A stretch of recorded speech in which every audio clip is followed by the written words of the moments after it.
নমস্কার, বাংলার বার্তা থেকে বলছি সন্ময় বন্দ্যোপাধ্যায়। হ্যাঁ, এইভাবেই ভোট করাবেন তো মাননীয়া? আপনার ভাইপোকেও বলছি এইভাবেই ভোট করাবেন তো বিধাননগরে?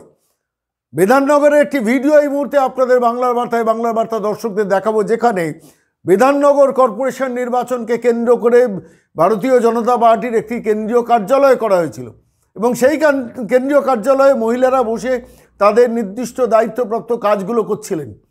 বিভৎসভাবে সেখানে আক্রমণ আনলো তৃণমূলের গুন্ডা বাহিনী এবং তারপর সেই পার্টি অফিসের ভেতরটা, সেন্ট্রাল ইলেকশন অফিসটার ভেতরটা কি করে দিয়েছেন, ভিডিওটা আপনারা দেখবেন। দেখলে বুঝতে পারবেন যে কিভাবে আলটিমেটলি বিধাননগরকে এখনই ত্রস্ত করে দেওয়া হচ্ছে।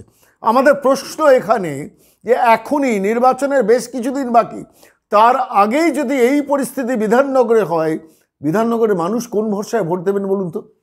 সৌরভ দাস, যিনি চিফ ইলেকশন কমিশনার এই রাজ্যের, তিনিও শুনেছি ওই বিধাননগরের বাসিন্দা, এবং তারপর ওখানকার একজন পুলিশ কমিশনার আছেন। তিনি কি করবেন এই পরিস্থিতির পর? সিসিটিভিতে বিধাননগর মোড়া থাকে, অপরাধীদের চিহ্নিত করাটা শুধু সময়ের ব্যাপার, কিন্তু তারপরে একজন অপরাধীও ধরা পড়বেন। এরপরেও মাননীয় সৌরভ দাস, আপনি বাংলার মানুষকে আশ্বস্ত করতে পারবেন যে বিধাননগরের মানুষ নির্বিঘ্নে ভোট দেবেন? যদি নির্বাচনের 10 দিন আগে যদি বিধাননগরকে এইভাবে ত্রস্ত করা হয়, সন্ত্রস্ত করা হয়, কী বার্তা দেওয়া হচ্ছে? মাননীয় মুখ্যমন্ত্রী, আপনি নীরব কেন? আপনি রাজ্যপালের টুইট ব্লক করতে পারেন, আপনি বিধাননগরকে শাসন করতে পারেন না। এইভাবেই ভোট করাবেন তো? আসুন বাংলার বার্তায় আজকে সেই ভিডিওটা দেখি, বিধাননগরে কি করে ছেড়েছে তৃণমূল কংগ্রেস। দেখুন সেই ভিডিও। কিভাবে কি হয়ে গেল? আমরা এখানে বসেছিলাম, কথা বলছি, মহিলারা সেখানে এসে এতগুলো ছেলে এইভাবে মারধর করে ভাঙচুর করে চলে গেল। এটা প্রত্যেকটা ছেলে যেভাবে কথাবার্তা বলল,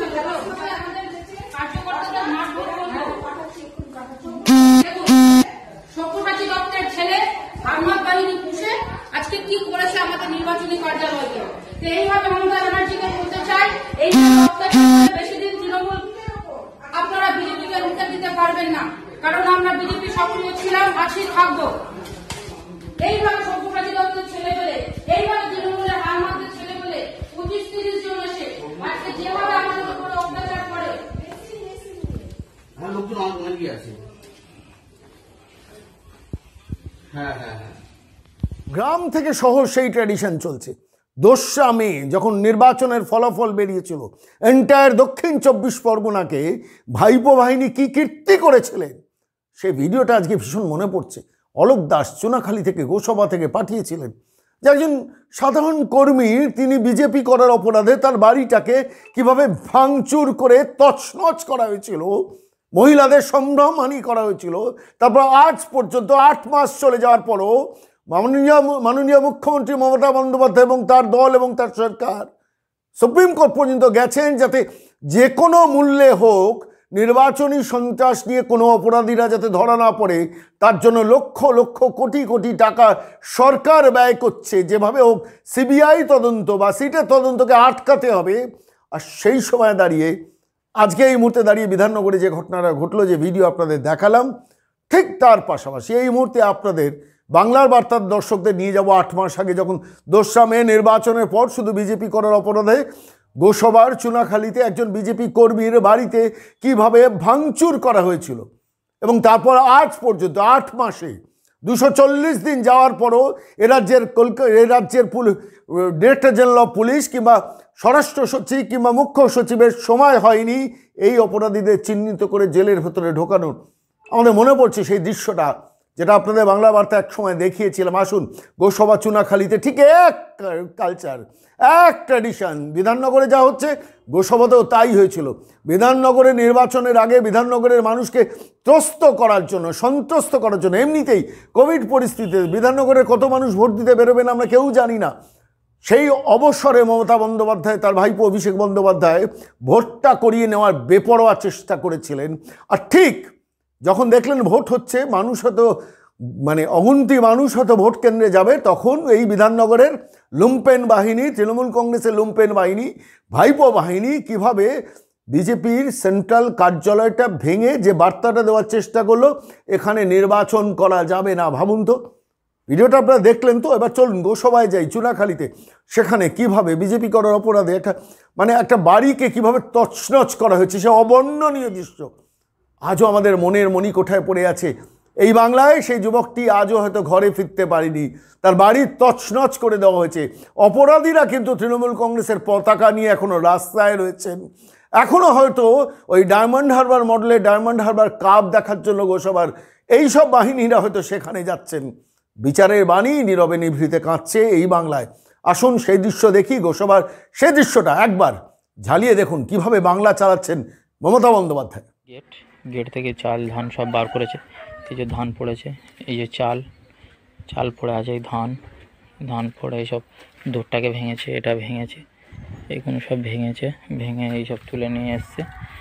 এই বাক্স আছে, এখানে ধানের লাড মারা ছিল 25-30 বস্তা ধান, পুরো এই আড়াই পর্যন্ত ঠেকেছিল। 25-30 বস্তা ধান এবার ঢুকে ভাঙচুর করেছে। এখানে কিছু দা কুড়ুল সংসারে যা জড়িত জিনিস ছিল সেগুলো সব লুট করেছে। এখানে ফ্রিজটা ছিল ভেঙে দিয়েছে। এখানে আলু তেল ছিল কিছু চুরি করে নিয়েছে। এখানে কাঁদা বালুস ডাবর কলসি হাঁড়ি টাঁড়ি ছিল সেগুলো বার করে নিয়েছে। নেওয়ার পরে এদিকে সে বাক্স টিভিটা ভেঙে কুচে দিয়েছে। যে টিভি, এদিকে গ্যাস সিলিন্ডারটা নিয়ে এনেছে, ওভেন গ্যাস সিলিন্ডারটা নিয়ে এনেছে। এদিকে আলমারিতে ঢুকে টাকা পয়সা সোনা গয়না যা ছিল সব ভাঙচুর করেছে এবং লুটপাট করেছে। এদিকে তুলে নিয়েছে জিনিসপত্র, ব্যাগে যা ছিল কাঁথা কম্বল, এদিকে সোনার গয়না ছিল, টাকা পয়সা এদিকে সব আলমারিটা দা দিয়ে কুড়ুল দিয়ে ভেঙেছে। এদিকে বাক্স টাকা পয়সা সব যে জিনিসপত্র কাপড় জামা যখন ভালো ছিল নিয়ে চলে গেছে। এদিকে সব এইগুলো ভেঙে দিয়েছে। এখানে বাক্স ছিল সব নিয়ে চলে গেছে, সব ভেঙে ফেলেছে। এই আলমারিটা ভেঙে ফেলেছে, সব ভেঙে ফেলেছে, এইগুলো সব ভেঙে ফেলেছে। এখানে টাকা ছিল, সব এনেছে, আলমারিতে সব কিছু ছিল নিয়ে চলে গেছে। কাঁচ ভেঙে দিয়েছে, সব ভেঙে ফেলে।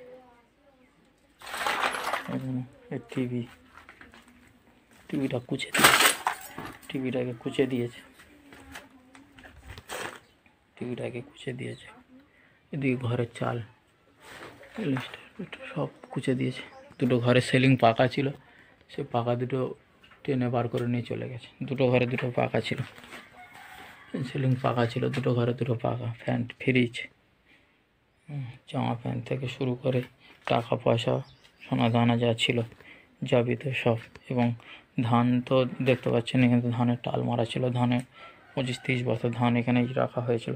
সেখান থেকে টানতে সব নিয়ে গিয়ে টানা হিসেবে করে নিয়ে ছিঁড়ে ফেলে এখান থেকে ঘর থেকে সব বেরিয়ে নিয়ে গেছে।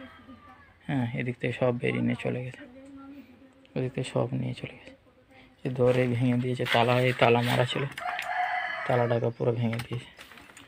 এদিকে সকল দিক দিয়ে ভেঙে দিয়েছে, পুরোটা সব খালি করে দিয়েছে, সব নিয়ে চলে গেছে। পুরো যা ছিল যাবে তো ফিউজে কারেন্টের বোর্ডে সব তার পার ছিঁড়ে দিয়েছে, কারেন্টের তার পার সব ছিঁড়ে দিয়ে সব বার করে নিয়ে দেখে। আমাদের হাঁস মুরগি ছিল সেগুলো বার করে নিয়েছে। এখান থেকে ধান চাল মেরেছি। আমার আরেকটা ঘরে এসে এখানে এসে যা ছিল এই ঘরে সব লুটপাট করেছে। এখানেও ঘরের চালে লোস্টার ভেঙেছে, ঘরের চাল ভেঙে দিয়েছে। এই ঘরে যা ছিল যাবিত যা জিনিস সব ভেঙে ভাঙচুর করে দিয়ে যা ছিল লুটপাট করে বস্তা ভর্তি করে নিয়ে চলে যাচ্ছিলো। কিছু বস্তা ফেলে দিয়ে গেছে, যা সব। ঠাকুর ঘরে ঢুকেছিল, ঠাকুর ঘরে ঢুকে এইসব আলমারি মানে উপরে আড়া ফাড়া সব ভেঙে দিয়েছে। এখানে মুরগি ছিল, মুরগিগুলো সব বার করে নিয়ে চলে গেছে। তারা রাতে নিয়ে সব ফিস্টি করে খেয়েছে। এখন গরু ছিল, গরুগুলো নিয়েছে। গরুগুলো কোথায় আছে বলতে পারছি না। গরু এখন সব ধানের বস্তা চাল টাল সব সব এই পার দিয়ে এই ধান নিয়ে এই দিক থেকে সব চলে গেছে। এদিক থেকে গেছে সব ধান চাল সব। এখানে একদম 9-6 করে দিয়েছে।